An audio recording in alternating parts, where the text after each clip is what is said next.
ప్రభు నామమున అందరికీ శుభోదయం. ఈరోజు దేవుని వాగ్దానము ఏమనగా, అపోస్తులుల కార్యములు 5వ అధ్యాయము 30వ వచనం. మీరు మ్రానున వేలాడివేసి సంహరించిన యేసును మన పితరుల దేవుడు లేపెను. సహోదరులారా, పేతురు శిలువను సూచించడానికి మ్రాను అనే పదము వాడాడు. గలాతీయులకు రాసిన పత్రిక 3వ అధ్యాయము 10వ వచనము మనము పరిశీలించినట్లయితే, ధర్మశాస్త్రము విధించిన క్రియలకు సంబంధులందరూ శాపమునకు లోనై ఉన్నారు.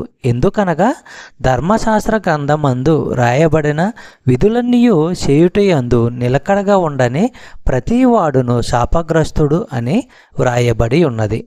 సహోదరులారా, దేవుని ధర్మశాస్త్రంలోని ఏ ఆజ్ఞనైనా ఎవరైనా మీరితే ఆ వ్యక్తి ధర్మశాస్త్రం అంతటి విషయంలోనూ దోషి అవుతాడు.